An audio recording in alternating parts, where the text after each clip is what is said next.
So you'll have a little bit of a check-in, just a little bit of an icebreaker. So um, outside of volunteering, what motivates you? So what motivates you in, I don't know, in your work life, in your personal life? Is there anything in particular that motivates you? Do you want to go first, Hannah? Um, yeah. I think two things with me is like finishing things. I like to achieve something and actually get something done. And variety. I have to have variety in things that I'm doing because I get bored quite easily. So I think those two things. Um, Becky, are you able to share?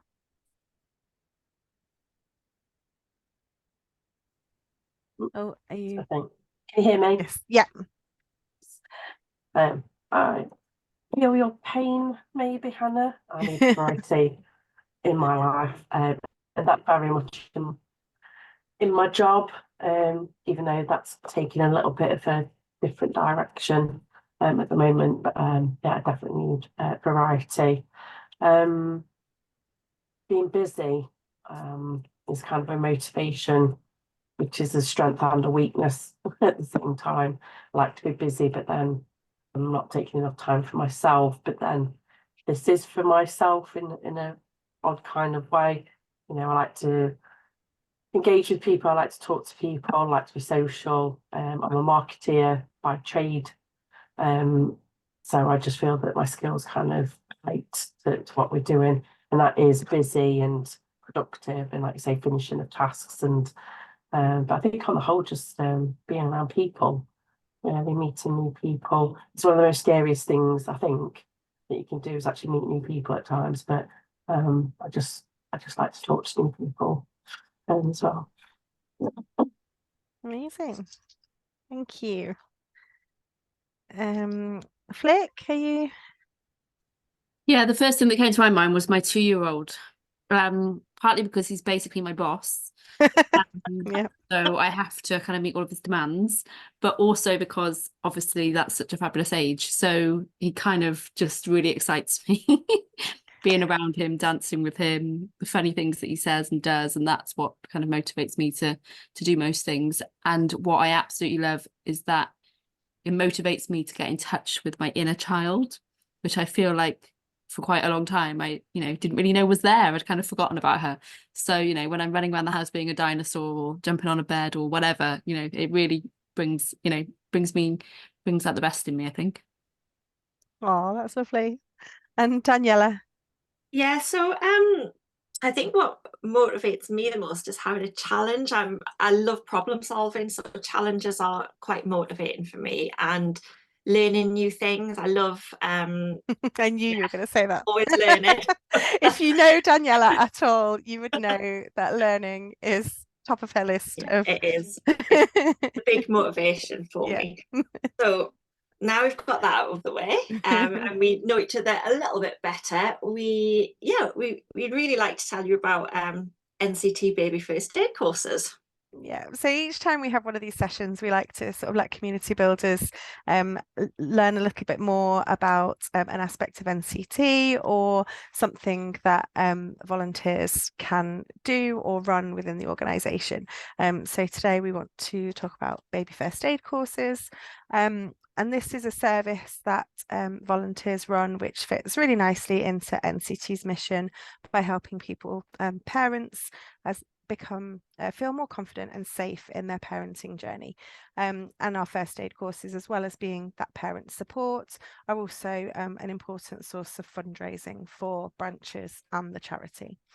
So our courses are organised and hosted by volunteers. They can either be online or in person in a community venue. And they tend to be around 2 hours long and cover the basics of baby and child first aid. And we have some criteria around what we want those courses to cover. They are delivered by an external first aid trainer. So the first aid volunteer within the volunteer team doesn't deliver the the actual first aid course. It's their role to organise and host it, but the actual training is delivered by a qualified first aid trainer. We have a partnership with Mini First Aid, so they're our preferred first aid trainer delivery partner, but branches can choose to use another provider. There's a few around.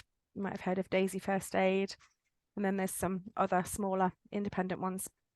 And that is absolutely fine as long as the trainer that you use or that complies with certain criteria that we have around insurance, training, quality, etc. Parents can book either a single space or a space on a course for 2 people, either themselves and a partner or another caregiver. And that works through Intrabiz, which is our bookings platform. And we always want branches to volunteers to offer a concessionary rate, so 1 or 2 places at a reduced rate in line with people's income to make the courses accessible. The local volunteer team are responsible for paying the trainer and the venue costs. So obviously the aim is to price the places to, as a minimum, cover the costs of the course. Obviously, an extra profit is always a bonus. So for you as a community builder, I suppose that the angle that we're interested in for you is to perhaps find a first aid coordinating volunteer for your team. So if this is something that you would be interested in running in your team, or you think is missing in your local area, or you've heard parents talk about that they would really like to have a first aid course in their area, this might be a role that you might think about recruiting for.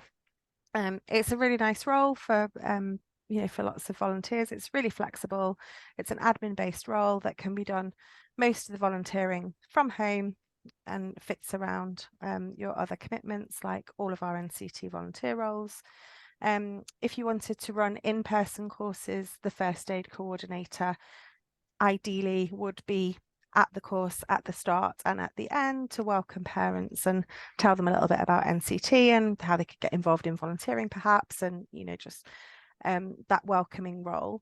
If you're only going to run online courses, which some teams choose to do, then it is obviously a fully remote role.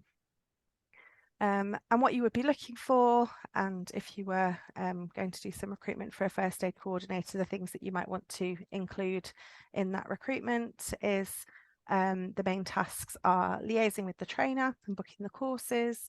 So that is everything from identifying which trainer you want to use, making sure that they go through our checking process, and then arranging suitable dates and times for the course with them.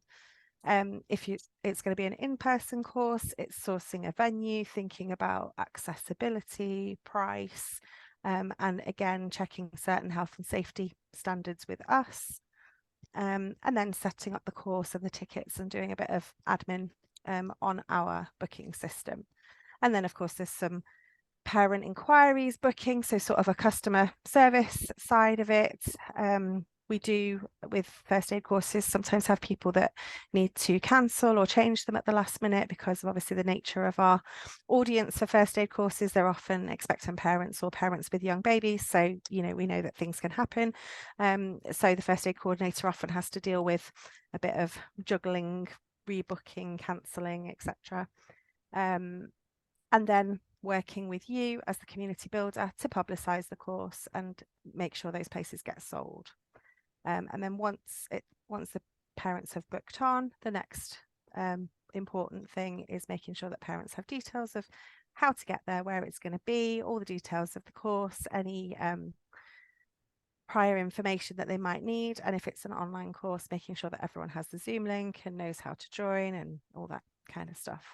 And then as a follow-up, working with the treasurer or whoever's managing payments in your team for the invoices, etc. So it's there's a variety of tasks in there, but it is sort of a really nice flexible role, and it can also be a really great way to get some parent support activity started quite quickly and quite easily in an area where we haven't had a lot of activity before, because it can be run literally with, you know, one volunteer, because obviously the majority of that face-to-face contact with parents is done by the first aid trainer. So does anyone have any questions around that? Anything that they would like me to explain in more detail, or any questions or observations? Yeah, sorry, just jump in. Yeah. Just in terms of the costing, so Yeah. obviously you talk about it having to cover its own cost. Mhm. So that would be very much determined then, or could be determined by the venue. So if you had a free venue, the cost would be quite low. Absolutely. So in Yeah. different areas of the UK, the cost could be really vary. Yes. So yeah, that's a good point. So one of the advantages of the partnership with Mini First Aid is that there is a flat fee for the trainer. So we have an agreement with them that for in-person courses, where we can have a maximum of 16 parents at each course, the price for that is £200 to NCT. So that is what we would have to pay a Mini First Aid trainer for an in-person course, and for an online course it's £160. But yes, you're absolutely right. What's really key for an in-person course is the cost of the venue, because once you've got your trainer to pay, unless you sell all of your places at, you know, a decent price, it can be difficult to pay a venue as well. First aid coordinators and teams can set the price for their courses themselves, although we do have a guide of sort of maximums that we think are acceptable in line with market value, and that is a bit higher in London. So in London, volunteers seem to be able to get away with charging quite a bit more than outside, as you would expect. We tend to say places should be around £20 to £25 per person. That seems to be sort of in line with what other people charge, and also a little bit competitive from the charity point of view. Yeah, but yeah, and for that reason, there are teams that run purely online courses because they are the most profitable, because obviously there's no overheads apart from the trainer's fees. And the trainer provides the Zoom link as well, so that's all included. Does that help? So on Mini First Aid, Yeah, when I got access to Nottingham's Facebook page, yeah, I went through their, I think it was their mentions column, just to see who's been interacting. yeah, and 2 years ago, Mini First Aid said to be having conversations with the branch. Yeah. So I've emailed the trainer, I think yeah, it's the the coordinator for Nottingham, Derbyshire. So I've got an email into them. Just asking if anybody is still talking to you. Yeah, If not, I'm here. Let's have a chat. So I've got an email in. I'm just waiting to see if there's anybody at the other end. yeah. Um, They're usually really but I haven't- responsive. Okay, that was 2 Yeah. days ago, so I'll So start with a few more days. So yeah, so it's just kind of Mini First Aid that we prefer as a supplier at this yeah, I point. mean, we can, you know, it's absolutely fine to work with other providers. It's just, there's just a bit more sort of checking that we have to do. We have to get copies of their insurance, and obviously all those, you know, all those checks are already done with Mini First Aid. And the other thing, I suppose, to be wary of is if you are going to use a different provider, they're all franchisees. So you can't assume that if we use Daisy First Aid in one area, that they will definitely be okay to use in your area if it's a different trainer, etc. So but yeah, we do have teams that sort of had pre-existing relationships with other providers before we started this partnership with Mini First Aid, and that's, you know, that's absolutely fine as long as we can do all the checks. And it, you know, other providers might provide a more competitive rate, so you know it might be in your advantage to go, or to at least make some inquiries with others if it is something that you're interested in. but for ease, mini first aid are, you know, easy to do, sort of off the shelf. I think they have a good presence in my area already. So That's, hopefully it yeah. might just be a link up of two good brands together. Yeah. kind of Yeah. thing. Although that in my, so I've run first aid courses in my area, and that was a bit of a challenge actually, because they already had a good presence. So trying to get a date where the trainer was available wasn't always easy. And B, she used the same venue that we were using for her private courses. So it got a bit muddy at times, like what was an NCT course, what wasn't, and you know, what the motivation for parents was in booking with us rather than booking direct with her. So we had to undercut her a little bit, which was a bit weird. That you know, but it was fine and she was okay with it. But yeah, so that's perhaps something to bear in mind, that if they are really active in your area, you know, is there somewhere where they haven't got courses where you could look at, you know, of a different venue or something like that. Okay, any other questions? And then I will hand over to Daniela, who's going to have a bit of a chat about planning.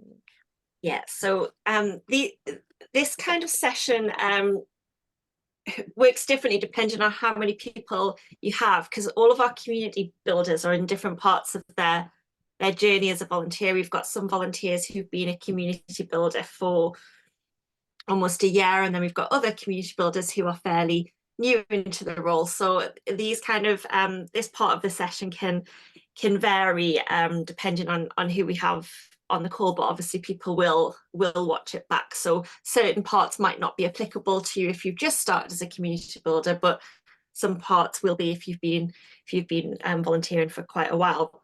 So there's no doubt at all that building a community from scratch isn't always easy, especially when you're a lone volunteer, which most of our community builders are when they're starting out, and it can feel a little bit disconcerting.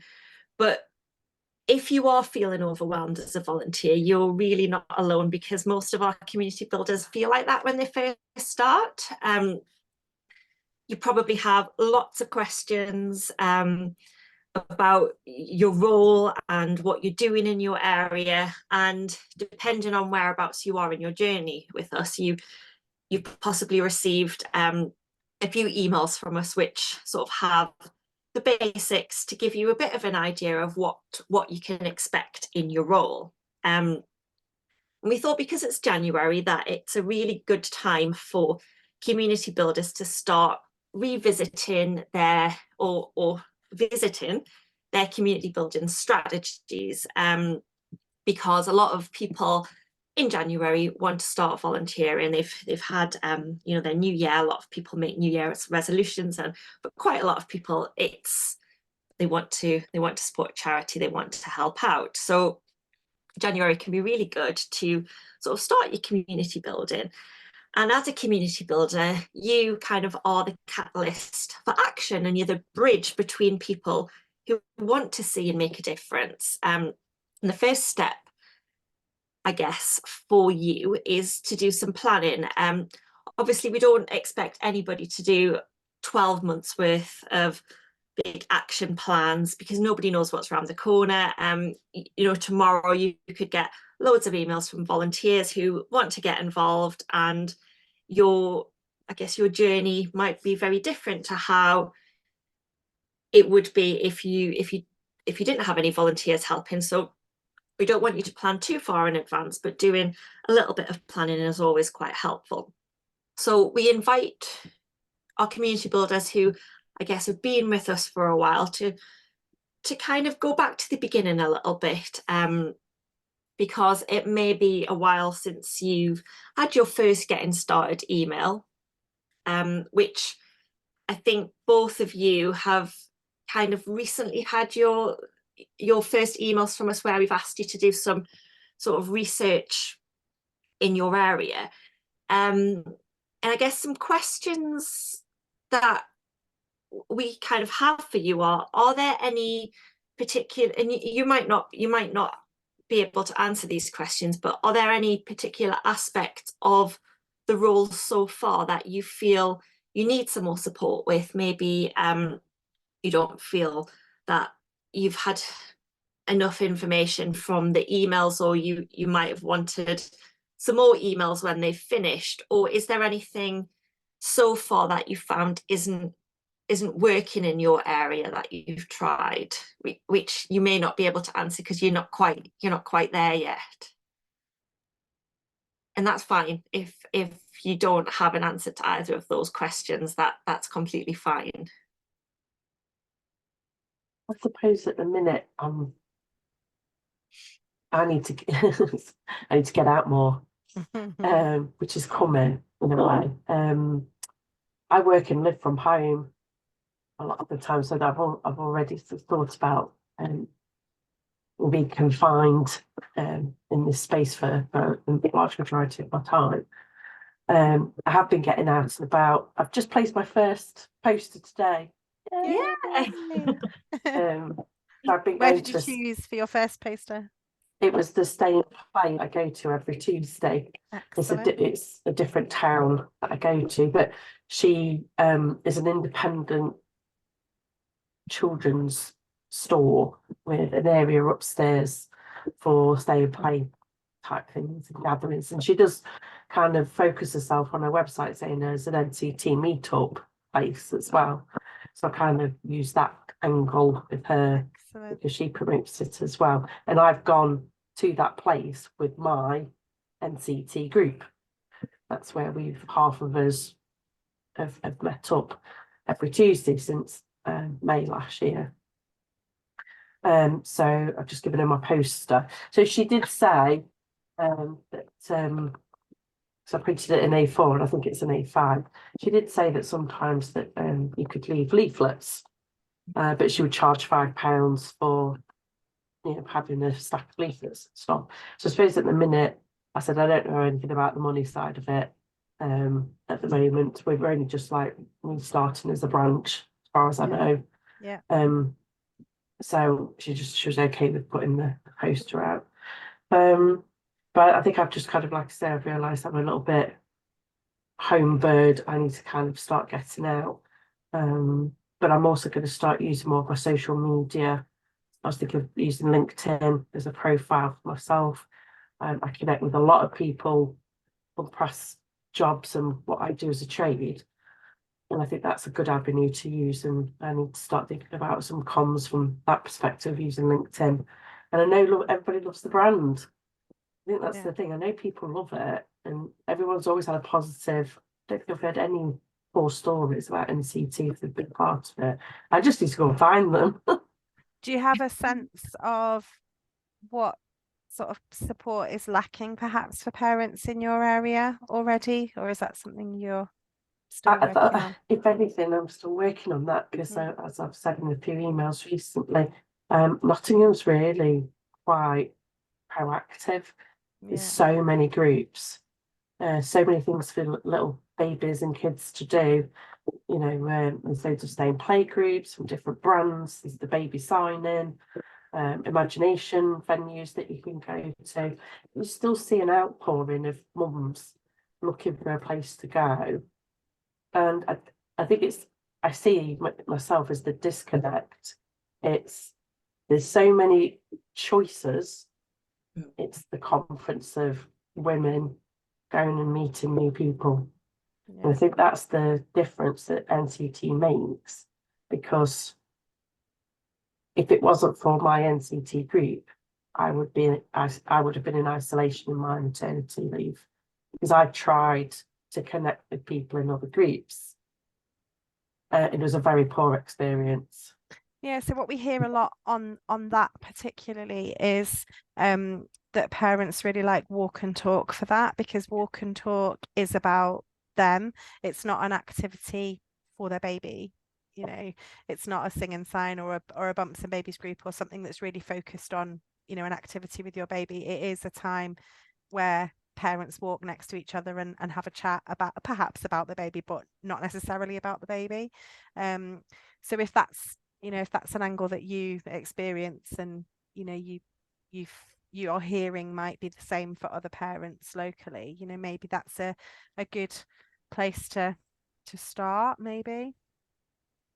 Yeah, or even Yeah, a bump and babies chat, which is one. So we have two sort of bumps and babies options. One's a bumps and babies play, which is kind of like a play group, and the other one's a bumps and babies chat, which is more, like Hannah said, focused on the parents, like parents talking, sharing experiences. And if you do live in an area that has lots of choice for parents, perhaps focus on something that we can offer that there isn't for parents, because we can't be everything for everyone, but what we can do is try and fill gaps in areas where there's possibly something missing.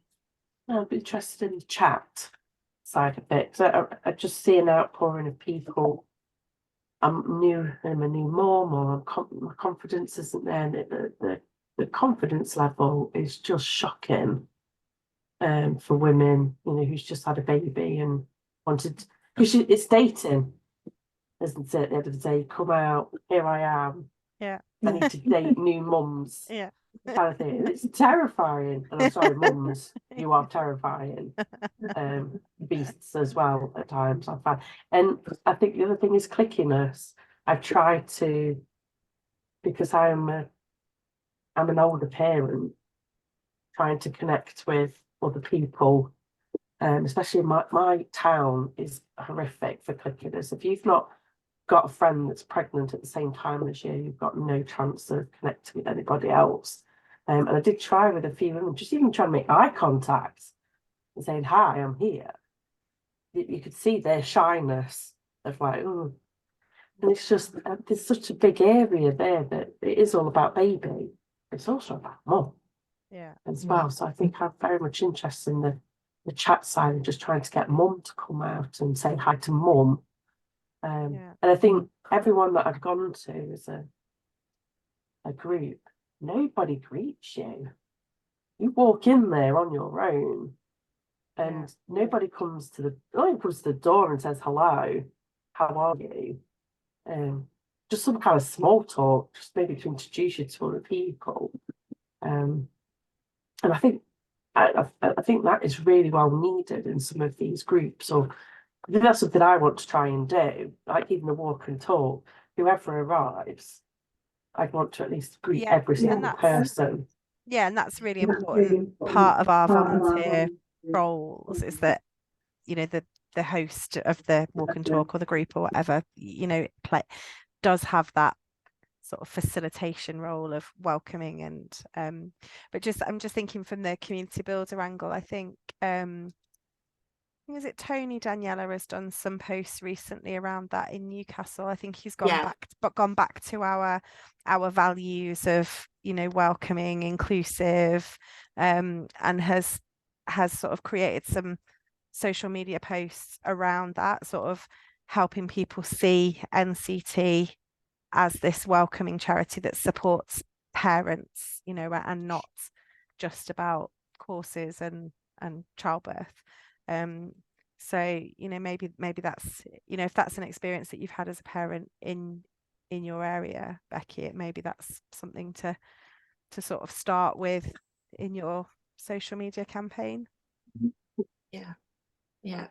I'm gonna turn these slides off just because I think it's quite personal and we can't see each other. And I think the direction that we're possibly going to go in with how the rest of the session might be slightly different. And what I was going to say as well is, you were talking about people being not being greeted when they go into groups. Now, we when our volunteers sign up to do something like a walk and talk or a bumps and babies, we always make sure that we send them a t-shirt or high vis, and the colours. So we have green t-shirts, we have purple t-shirts, and our high vises are bright yellow. But that's so that our volunteers, soon as you go to an NCT event or activity, you can spot the volunteer straight away, and the volunteer hopefully will be incredibly welcoming to you as a new parent. That's what we expect of our volunteers. Parents who attend our walks and our bumps and babies groups, they say that when they walked in, they were welcomed with a smile, and then, you know, introduced to other people who were there. And sometimes even, you know, with the walks, if it's your first walk, for a lot of parents, the tending the walk and talk is sometimes the first time that they've been out of the house since they had their baby. And we do get feedback from parents who say that it was, you know, without that walk, they probably wouldn't have left the house. So the stories that we get from parents are really empowering. And what we'll do after this session is we'll send you the we have what's called a quick start guide, which we have one for a walk and for the bumps and babies chat. So we'll send those through to you so you can have a look through. And Flick has, well, you've already unlocked your walk, haven't you, Flick? Your walk and talk in your area, but we haven't scheduled, I don't think you've scheduled your date yet for when you're gonna host your first walk. I've scheduled 2 today. Ooh. Oh, have you? Wonderful. Brilliant. So that will be very useful for parents in the area. So what we were going to sort of move on to next was the areas that we sort of concentrate on as community builders. Now, different things work for different people, but what we have found is that sometimes in an area, concentrating on the area as a whole isn't always the right thing to do. It might work for some people, but what we have and what volunteers have told us is that concentrating on smaller little areas, because our branches do span quite, you know, over quite a lot of postcodes, which can cover quite a lot of towns. So sometimes to start with, especially when you're just starting out, rather than overwhelm yourself, what we suggest is trying to concentrate on a small pocket. So perhaps it could be the town that you actually live in. Concentrate on that little area first, that small postcode area. And then if you find that it's not working, you're not getting any response from potential volunteers or parents because maybe, you know, there are lots of things for parents in that area, then you might want to move on to, you know, the next postcode area or town within your branch area. We've definitely found that with our community builder in Newcastle, because Newcastle's quite a large area. So Tony, our community builder there, is going to scale back and start to concentrate on a smaller area where a walk has taken place before. So we know that there is appetite from parents there to have a walk and to volunteer. So perhaps that might be something that, you know, if once you start trying to advertise volunteer roles, if you're not getting any feedback at all from people, then you might want to sort of, you know, scale back down again and then go from there. So I don't know where you sort of are in terms of research that you've done with regards to making connections with people like your local maternity units or health visitors. Has anybody got that far yet with trying to make connections in the community? Not to those contacts, but to other contacts that deliver services, particularly our local leisure centre is quite active as an antenatal offer. So I've been talking to them and they're going to help promote the walks particularly, because that's where Brilliant. I'm Oh, starting. that's great. I wanted to go back to, because you asked us kind of what we needed, and Yeah. one of the things kind of that I guess it's all coming with the emails and things. So I've got places that will show posters and have leaflets. Do we just ask for that to be sent to us? Yeah, so we've got posters that we can post to you. If you want leaflets made, we can design. We've got a platform called NCT Hub. You may have had the link in an email. If you haven't yet, we can send that to you. And NCT Hub is a place where you can make your own leaflets and social media posts. It has a few things on that you might be interested in, but if it's sort of a leaflet that you want, and you might want a double-sided leaflet or just an A5 leaflet, you can definitely design something like that on NCT Hub. And then we also have a partnership with a Is it a charity or is it a company It's that do the print? a community print, so it's like I think it's a not-for-profit, but it's a Yeah, community and- print project. So with a printer who offers us printing for free each month for, is it 2 branches, I think. Yeah.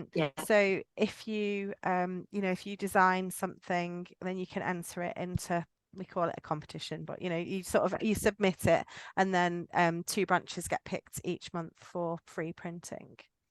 So that can be a good way to get some leaflets. Okay. And then if for whatever reason you didn't want to use that, or the timings didn't work because they get printed once a month, you can obviously pay for printing out of the branch funds. So let us know if you want to do that, and we can help you get that sorted. And for Wales, are there bilingual posters? Yes, we do. We Awesome. do have some. So the ones that we have are, I don't know if you can see. Oh, I've got my background blurred. Let me just turn that off for a sec.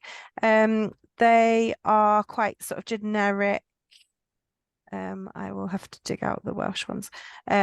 So they're just sort of help. You can see there. No, you can't. Where's my? But they just. Have you got one, Daniela?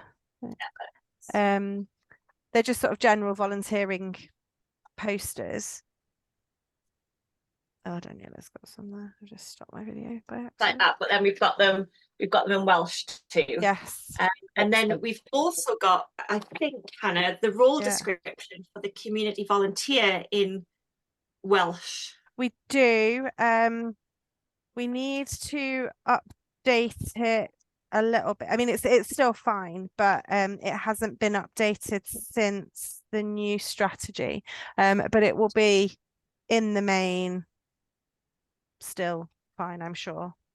Yeah, that Are might be you quite a hard. Welsh speaker, Flip? I'm not a Welsh speaker, but I work in Wales, and Yes. in our work, everything has to be bilingual. So it's always kind of Yeah. about that. No, And if we I'm do, putting 'cause things out in the community, it will just absolutely. land better if it is a bilingual Absolutely. poster.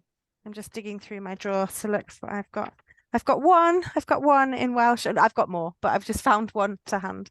So yes, we can definitely get those out to you. Yeah, because we did when we first started this community builder role, we did some recruitment in Wales, and we made sure that we had them for that. But yeah, when I say it needs updating, it's just some tweaking of terms that we have introduced and ways that we describe things, but there's nothing that in the role description that is not okay to use. So but we are waiting for a new translation. And then my other question was around, and Danielle, you might have come back to me on this already, was around using the social media. So obviously I've got access into the NCT social media, but and there's obviously the use of that, but I wasn't sure how much we're meant to be using our own social media is. So in our social media usage, are we meant to be using our own, or very much focused on the kind of branch communications? Oh, just the branch one. Obviously, if you want to share things, if you've got a big network and you think it would be helpful to share things on your own, that's absolutely fine. But a lot of our volunteers prefer to keep their personal separate to the NCT one, but the NCT social media platforms are there for you to use as a volunteer. So please do use them. Yeah. Fab. Thank you. And I also just wanted to report back that I've been really impressed by the onboarding process. Oh, thank you. So I work in volunteering in Wales, and I've been trying to get to a few different opportunities at the minute, and this is the one that has been the quickest, the smoothest, the most comfortable, the clearest, and just wanted to feed that back. Well done. Oh, thank you. That's lovely It for us made to me hear. feel my time valued, and I felt kind of respected. I felt like I'd known what's happening, able to ask questions. I mean, this has come around at a really timely point. So yeah, thank you. Oh, thank you Thank very you. much. Thank you. That's really useful feedback to have. I guess the thing that would be really helpful for you to think about as community builders would be in the next sort of couple of months or in the next month, what do you think your biggest volunteer need will be? You've obviously heard about the first aid courses today, and the role that is available for volunteers to have as a first aid coordinator. We've spoken a little bit about walk and talk and bumps and babies chat and bumps and babies play. So even without doing any research about what's available in your area, as a community builder, have a little think about what you think your biggest need from a volunteer is going to be in the next month, and perhaps just pick one of those roles to concentrate on, and we'll try and recruit for that particular role. And I guess as well, we've already mentioned the bilingual posters that we have, but is there anything else that we can provide to you which will sort of diversify volunteering in your area? Is there any particular images that might be useful, that might work in your particular areas, or is there anything at all that you think you might need? I think that's a really good point. And I don't know what images are available for us to use. I haven't looked yet. I'm sure that's somewhere. But yeah, making sure that they did represent kind of a Welsh audience. So sometimes you have things with Welsh terminology within it, or Welsh landmarks, for example, that can showcase we're in Wales. The walk and talk that I'm doing is going to be on the Porthcawl seafront. So it'd be great to kind of capture perhaps some images there to be able to kind of help promote that. And in setting that up, I'm only able to, at the minute, just do that on a monthly basis. And I know it would work better if it was more frequent. So it would be wonderful to have more volunteers to be able then to offer something on a more regular basis. So for me, that would be my priority. That sounds absolutely perfect. And we do have some, I'm just going to write this down because I can send it to you. We have some photo consent forms as well. So if you do get the opportunity to take pictures, and perhaps if people do attend your walk and you think actually that might be a really nice image that we can use on social media, we'll send you a copy of our photo consent form.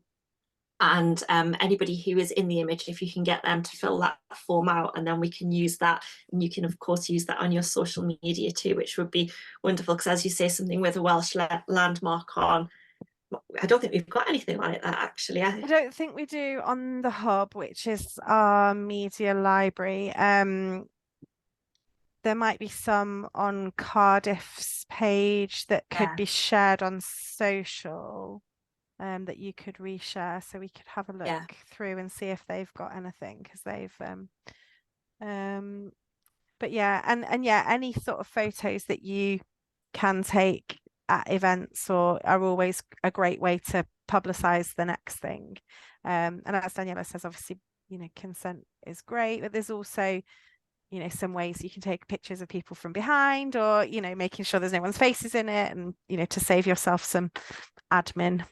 And as long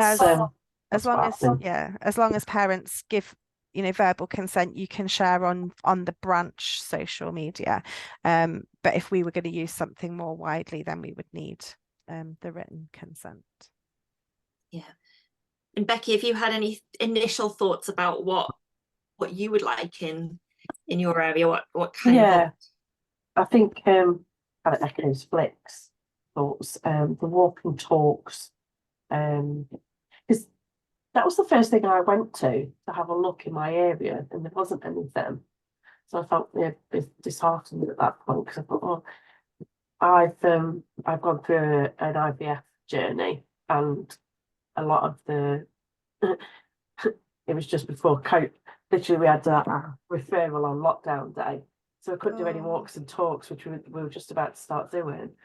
And it's just such an important part to be able to start to talk to other people in a physical sense. Online was fine through the pandemic, and it helped out, but it also broke a lot of things as well. And I think the walk and talks for me are going to be central to what we do. We've got some great places around Nottingham. So, and I do feel that there are a few, but it just doesn't seem to be regular, seems to be a bit ad hoc-y.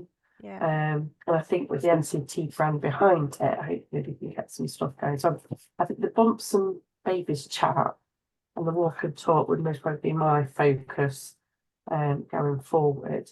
I've got a couple of questions just out of what Nick's course. talked about as Yeah. well. But just to say, a lot of my social media posts, I use Canva because I've got it for work. Yeah. I'm self-employed, so I pay for it to use it myself, which is a really good tool to create all the assets and stuff. So I'm just using their royalty-free imagery. But like you said, I want pictures from behind. That is so hard to find. So I'm definitely on my wall. Just everybody just turn around and let me take a Yeah. picture from behind. Yeah, and a lot of our teams use Canva, and the tool that we're talking about, NCT Hub, is sort of like it's got a media library, it's got all our brand Okay. resources on it, so our colours, logos, things like that. So Well, download those and then use them, in Canva to create brilliant. your own Like assets. I say, it's proving useful. But the photo consent form would be really useful. My fingers crossed my walk goes on Saturday. Yeah. Just hope the storms have passed by then. So fingers crossed. But data, go back to talking about postcodes and starting small and things like that. I've gone to another town because my area is clicky and there's just no getting out of that. Majority of my NCT group came from the next town kind of over. And there's a lot of people in that area, I believe, that recognises the brand. So I'm kind of, like I say, focusing on a different town for me. But what do you guys already have about our area in terms of data? I found Babble. Is it Babble? Oh no, we found Bubble. Found Babble. Yeah. It takes a while to load anything. It's a horrible. bit. You But do we have any data? You probably any won't data find much about- of use on Bubble. So what we can do for you both is we can get you a list of all of the postcodes that your area covers, which will possibly be helpful for you. In terms of data, the only other sort of information that we have that we could provide for you if we have it on Intrabiz is where events and activities previously in previous years have taken place. So we might have venue information, and sometimes that can be helpful to see what has worked before. I mean, it doesn't necessarily mean that it will work again, but we can definitely sort of extract some of that data if we have it. Not all of our branches have been active, and some of our branches it's been a long time since they were active. Like for some of them it could be 2016 or before, but definitely in Nottingham we have had activity. So we'll have a look, we'll get your postcode data, and then we'll see what and where events and activities have run. Just thinking what's worked well in the past is a good start. Yeah, and the other thing that we can provide is data for marketing. So if you wanted to let people know about your walk, for example, or you wanted to contact people about volunteering, we can provide data of NCT members in the area, parents that have booked or attended an NCT course in the past 6 months, and for you, Becky, because you've got an active Nearly New sale in the area, we've also got lists of sellers and sort of people that have been involved in the Nearly New sale. So we can provide that. Have you got access to an NCT email account at the moment? Have we set that up for you already? I have my email and have the branch's email. Yes, okay. Because for our data protection policy, we have to send data to an NCT email account for security. So if you've got one of those, so we'll send you. We've got a form for where you submit a data request telling us what data you want, and then so Daniela will send that out with the rest of the stuff tomorrow.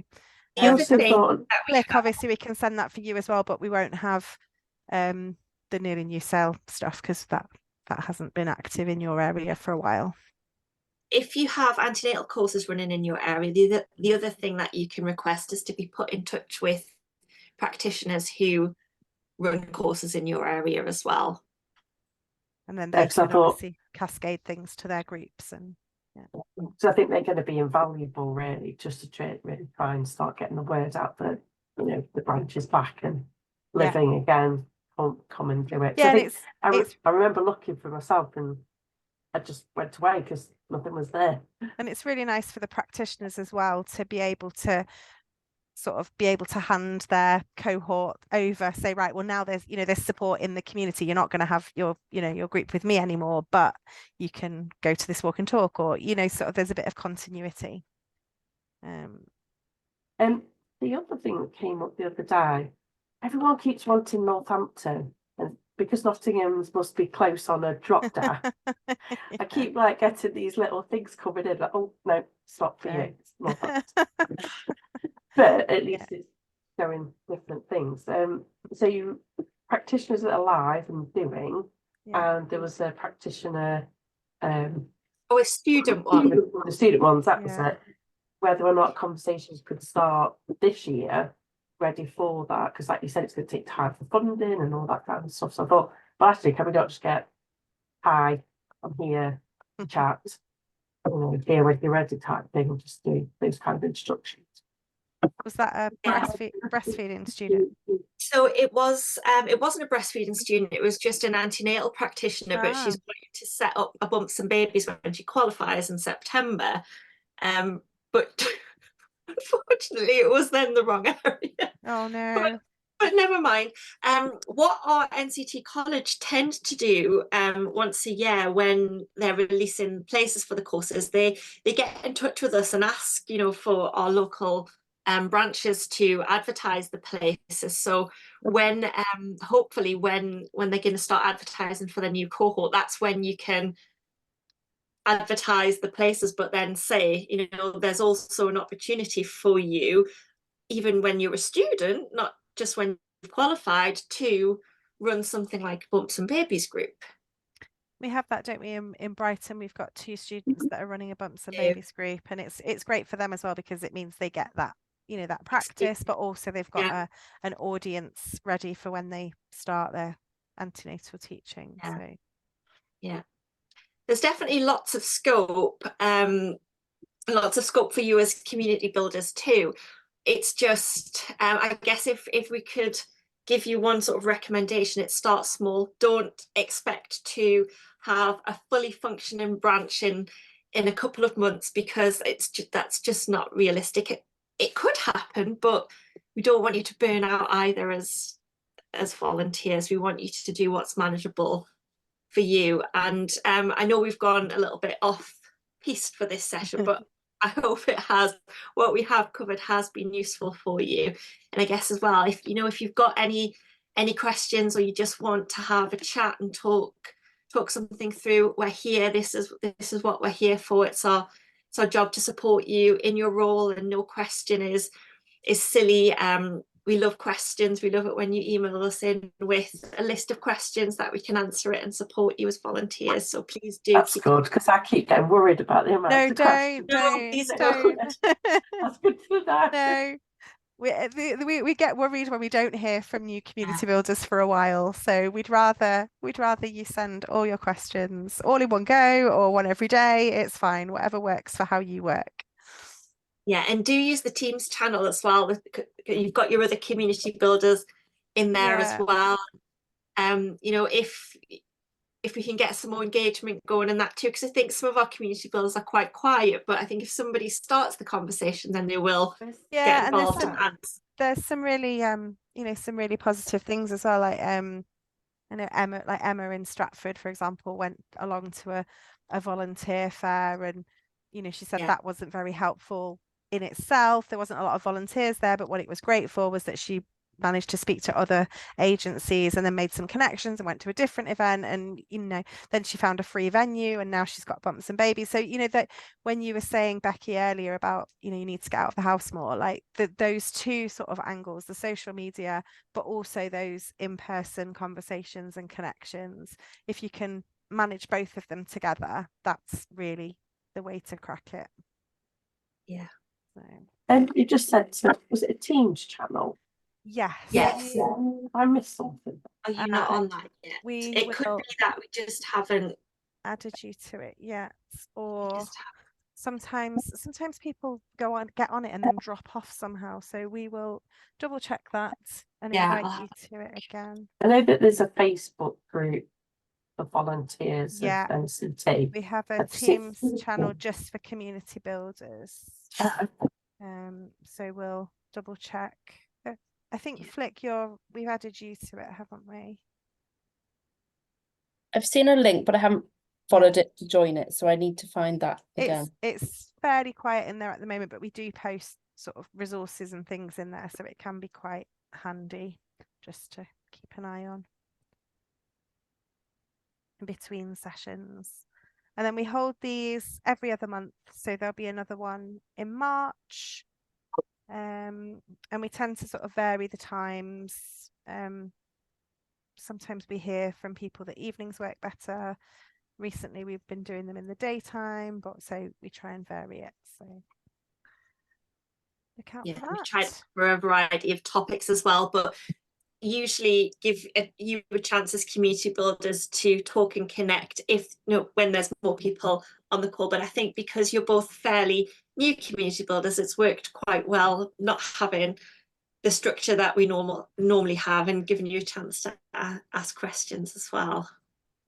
So hopefully you found it Thank you. useful. But like I said, if you've got any questions at all, or you get off the call and you think, I should have asked that, please email us, and yeah, we'll get back to you as soon as we can. Thank you. Thank you so much for joining Thank us. you this so evening. much. Take care all. See you Take later. care. Bye. Bye. Bye. Bye. Bye.